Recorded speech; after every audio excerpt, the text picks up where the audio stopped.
O Senhor esteja convosco. Proclamação do Evangelho de Jesus Cristo segundo João. Glória a vós, Senhor. Naquele tempo, João estava de novo com 2 de seus discípulos, e vendo Jesus passar, disse: Eis o Cordeiro de Deus. Ouvindo essas palavras, os 2 discípulos seguiram Jesus. Voltando-se para eles e vendo que o estavam seguindo, Jesus perguntou: Que estáis procurando? Eles disseram: Rabi, que quer dizer mestre, onde moras? Jesus respondeu: Vinde ver. Foram, pois, ver onde ele morava, e nesse dia permaneceram com ele. Era por volta das 4 da tarde. André, irmão de Simão Pedro, era um dos 2 que ouviram as palavras de João e seguiram Jesus. Ele foi encontrar primeiro seu irmão Simão. Ele disse: Encontramos o Messias, que quer dizer Cristo. Então, André conduziu Simão a Jesus. Jesus olhou bem para ele e disse: Tu és Simão, filho de João. Tu serás chamado Cefas, que quer dizer pedra. Palavra da salvação. Glória a vós, Senhor. Que a palavra do Santo Evangelho perdoe os nossos pecados. Amém. Podemos sentar.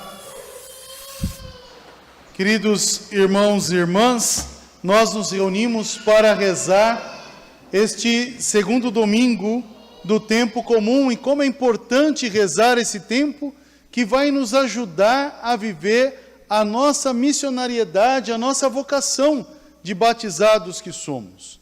Todo aquele que é batizado é missionário por excelência, e depois todo batizado que é missionário por excelência também é chamado a viver a sua vocação, né? E vivê-la bem.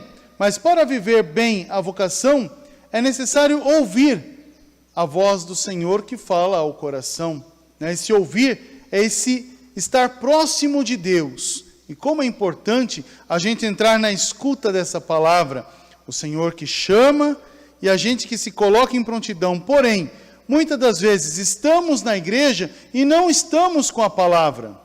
É necessário que alguém nos ajude a viver essa palavra. Aí temos a primeira leitura do texto de Samuel. Samuel, ele estava no templo, ajudava o sacerdote Eli no templo, tanto que estavam até dormindo ali, né, junto à arca. E o que acontece? Dentro daquela realidade, o Senhor chama Samuel para ser um grande homem. E Samuel não escuta a voz do Senhor, mas está habituado a escutar a voz dos homens. Por isso que vai atrás de Eli, né, e fala: Me chamou?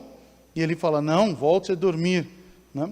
E quando ele percebe que esse chamado, que essa voz é Deus falando, o que ele faz? Né? Ele já chega e já diz: Olha, quando falar, fala: Eis-me aqui, né? Fala que teu servo te escuta. E Eli, dando essa ajuda de discernimento a Samuel. Samuel, quando Deus chama, ele fala bem claramente: Fala, Senhor, que teu servo te escuta. Então, um convite a ouvir, a estar próximo de Deus. São Bento, na regra, hoje até a gente celebra Santo Antão, que é Santo Antônio Grande, o pai da vida monástica do Ocidente, não o grande pai, não o grande abade. A gente escuta bem essa realidade. Homens que souberam silenciar o coração para escutar a voz do Senhor que fala, para não viver as suas vontades os seus sonhos e seus desejos somente. Porque os nossos sonhos e os nossos desejos passam. A palavra de Deus permanece, a vontade de Deus permanece na nossa vida e nos dá força para continuar a nossa missão, para continuar o nosso caminho. Essa é a parte importante. Se olharmos bem sobre essa realidade, o Senhor vai fazer isso também no Evangelho. Quando vai pegar João Batista como instrumento para que André e Tiago possam ver o Senhor. Eis o Cordeiro de Deus. Quase dizendo para eles, segue. Procura saber onde moras, quem és. E os próprios discípulos vão, e quando entendem a vocação, quando entendem essa realidade do chamado, tudo se faz novo na vida deles. Assim também com a gente. Quando a gente escuta a voz de Deus, quando eu faço essa experiência do Senhor, quando eu escuto o seu chamado e me coloco nessa disponibilidade do serviço, com certeza Deus nos conduz para caminhos novos e a gente se torna pessoas felizes. Nós devemos de buscar essa felicidade em Deus. Qual é a tua vocação? Onde Deus te quer? Essa é a ação importante. Então, se olharmos bem, Deus nos chama a viver o sacramento do matrimônio. Viva, não porque você gosta de estar junto, mas porque Deus está em meio. Porque o amor primeiro vem de Deus e não da gente. Não somos nós que escolhemos, mas Deus que fala, Deus que escolhe em nós. A vida solteira, às vezes a gente olha para... Tem muita gente que é solteiro, é uma vocação também. Mas às vezes as pessoas, a sociedade faz o quê? Quase que obriga. Não, é uma vocação. Se a pessoa tem a vocação para viver a vida de forma solteira, ela tem que viver no máximo da sua felicidade. Se é uma vocação religiosa, não uma vocação sacerdotal, nós também temos que ouvir o chamado de Deus e viver nessa alegria do chamado. É muito triste quando a gente escuta as pessoas dizer assim, acabou, não tem mais amor. Na verdade, nunca existiu amor, existiu a obsessão, a realidade, a vontade somente pelo prazer do prazer. Tudo acaba. Acabou, não quero mais. Quando a gente fala assim, é como se não tivesse aquele ímpeto primeiro, aquele desejo primeiro. Houve o conhecimento, ótimo, mas não há o amor, há só o conhecer, a necessidade de estar. E o Senhor hoje nos convida a algo maior, escutando, celebrar a sua presença em meio. Por isso que tem até, às vezes a gente encontra pessoas falando assim, nossa, aquela pessoa está fazendo 68 anos de vida matrimonial. Aí chegam um querendo ser feliz e fala, nossa, como é que aguenta? A vocação não é que aguenta. Vocação é amor. E amor não acaba. Amor não é aguentar. Amor é celebrar. Essa é a parte mais importante. Não se acaba amor e não se aguenta, se celebra. É tão bonito isso, é tão rico, é tão triste quando a gente escuta então alguém chegar e falar, acabou o amor. Não teve amor. A gente tem que amar no máximo da existência. Essa é a parte importante. Por isso que hoje é importante a gente celebrar esta realidade na alegria em Deus. Esta é a ação maior. Então, celebrar a alegria em Deus. Nós também celebramos a nossa vocação de batizados. Então, temos que entender o batismo mais do que qualquer vocação. Depois tem a vocação que a gente vai chamar a ação de aptidão. Aquilo que a gente serve. Um estuda para A, estuda para B e serve à sociedade. Como é importante também a gente saber discernir esta vocação, para não fazermos escolhas frustradas na vida e termos a alegria de servir. Veja que interessante, isso acontece até com as crianças. Se a criança vê, se a criança observa uma família bonita, feliz, o que ela fala quando quer crescer?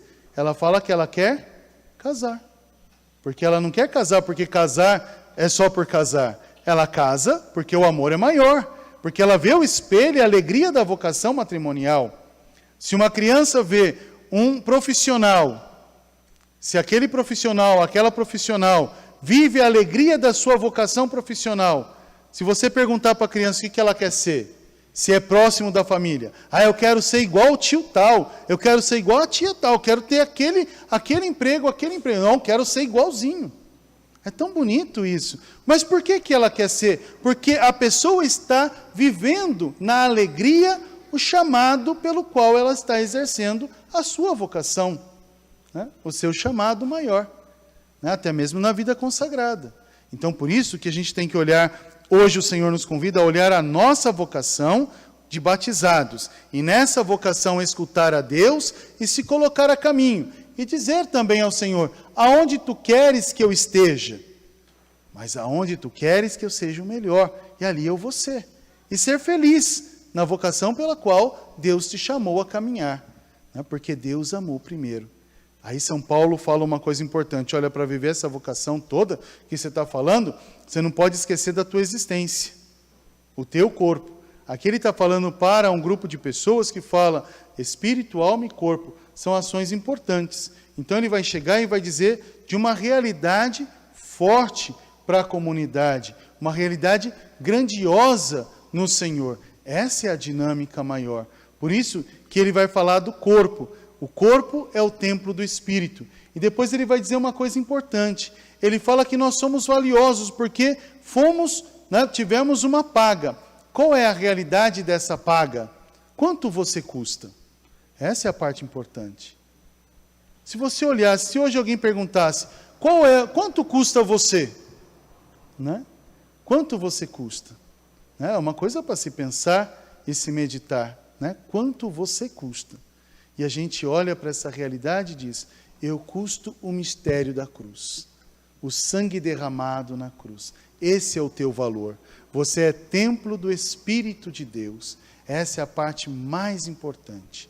Você é templo do Espírito de Deus. Então não se profana o que é de Deus, não se menospreza o que é de Deus e não se destrói o que é de Deus. Porque não somos somente alma dada a Deus, somos na totalidade entregue ao Senhor. Nós valemos o resgate do sangue derramado na cruz. Essa é a importância da nossa vocação. Então, por isso que nós rezamos hoje a ação vocacional. Nós rezamos também os nossos irmãos que encontraram a alegria do céu. Veja, digo para vocês, digo também aos meus familiares que participam conosco nessa liturgia pelo nosso canal, né? A morte não tira a vida do ser humano, porque nós já sepultamos a nossa vida no batismo. Ali já morreu, ali já foi sepultada a realidade da morte. E renascemos em Cristo, somos ressuscitados em Deus, temos uma vida nova. Então nós caminhamos nesta realidade. A morte não tira a vida é transformada. Deixamos um corpo corruptível que traz a marca de uma história temporal e assumimos um corpo glorioso que não traz a marca de uma corrupção, não traz a marca de algo que é corruptível, de algo que se desmancha, que se desfaz. Mas entramos na nossa totalidade no céu. Hoje nós podemos dizer, os nossos irmãos estão no céu, guardaram a sua fé, venceram um bom combate, e para eles são reservada a coroa da vitória. Essa alegria é em Deus. Então nós não podemos ficar tristes, porque Deus nos deu essa certeza de vida em plenitude. Seria muito triste para a gente ficarmos presos ao corpo, preso à matéria. A matéria se desfaz, mas o corpo glorioso não, a alegria da alma e espírito não. Estão em Deus e louvam o Senhor. Essa é a parte importante, né? Isso não é consolo, é certeza, primado de fé, que a gente possa dizer ao Senhor, louvado seja Deus, as suas vidas neste tempo, nesta terra, mas muito mais louvado seja Deus, a sua vida na eternidade, porque são vitoriosos no Senhor, né? Às vezes a gente fala o sétimo dia, as pessoas, né, falam, eu vou rezar o sétimo dia de morte. Não, vou celebrar a vida. A morte já foi vencida no mistério da cruz de nosso Senhor. Então celebramos a vitória, celebramos a vida, a certeza da eternidade. E um dia nos encontraremos todos no Cristo, não para chorarmos uma morte, mas para celebrarmos essa grande vitória, né? Então posso dizer, percorreram a vida, guardaram a fé, é reservada a coroa da vitória. Que descansem em paz. Né? Falo pela minha tia Teresa, falo por Pedro, por Itamar, com certeza se estivessem aqui, eles mesmos falariam para a gente, nem, não se preocupem comigo, eu sou muito feliz, hoje eu entro na vida. Né? Tristes somos nós que ficamos presos nesse tempo, né? Somos peregrinos aqui, um dia também voltaremos para casa, que o Senhor nos conceda essa graça, né? Nos conceda essa fortaleza da fé. Louvado seja o nosso Senhor Jesus Cristo.